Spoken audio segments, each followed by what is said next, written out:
Okay, section 8.4, we're now estimating not a population mean, but the difference between two population means. And what we're going to do is our conclusion is going to be a little bit different because we're going to be talking about whether one mean is bigger than the other population mean. Okay, is there a difference? So let's look at this first example. How long do new batteries last on a camping trip? N1 equals 42 random small camp flashlights were fitted with brand 1 batteries and left on until the batteries failed.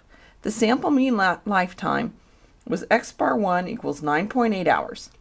Another N2 equals 38 random small flashlights of the same model were fitted with brand 2 batteries and left on until the batteries failed.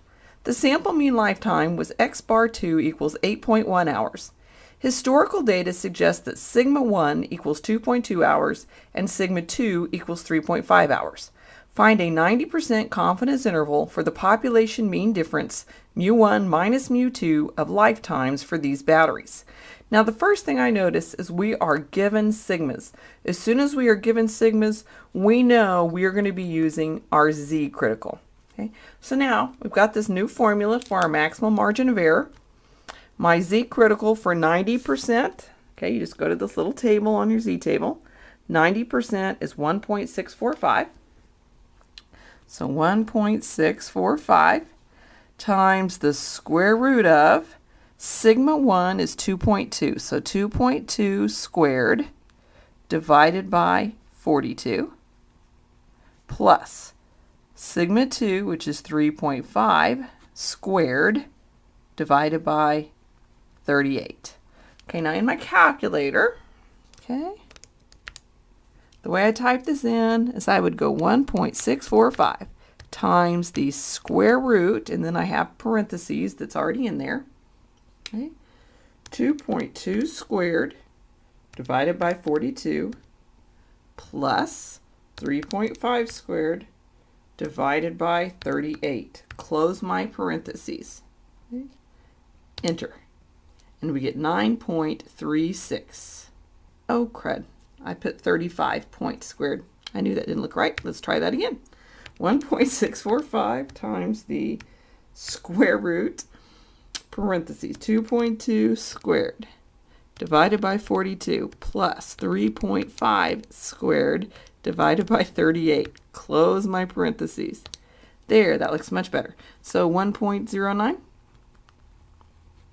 Right. Now something we also need is our X bar 1 minus X bar 2, and it must be calculated in this order.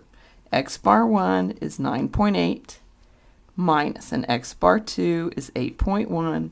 So 9.8 minus 8.1 is 1.7. Okay. So to get our confidence interval, remember it's X bar 1 minus X bar 2 minus E is less than mu1 minus mu2 is less than that X bar 1 minus X bar 2 plus E.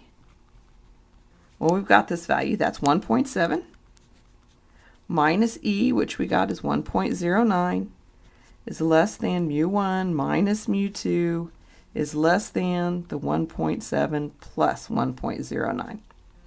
So 1.7 minus 1.09 is 0.61, is less than mu1 minus mu2 is less than, let's see, 1.7 plus 1.09 is 2.79. Now, in this particular case, we don't care about the actual numbers. All we care about is that both of these are positive. Now, we are estimating a subtraction problem, right? We're estimating mu1 minus mu2. If you're subtracting and we're saying our answer is going to be positive, because that's what that's telling us. It's saying the answer to this subtraction problem is somewhere between these two positive numbers. Well, if you're subtracting and the first number is positive and your answer is positive, then the first number has to be bigger. So we are going to conclude that mu1 is greater than mu2. Okay? Simply because our subtraction is getting a positive answer. Now, as far as our conclusion, we're going to start out the same as before and say I am 90% confident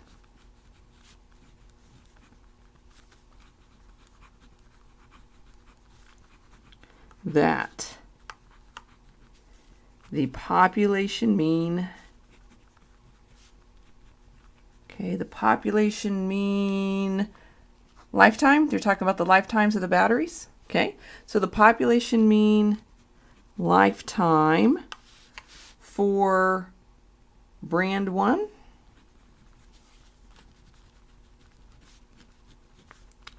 is longer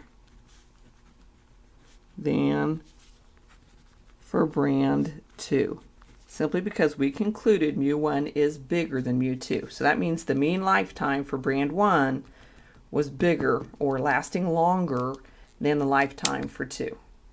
Okay. All right, I'm going to stop there. There will be a part 2.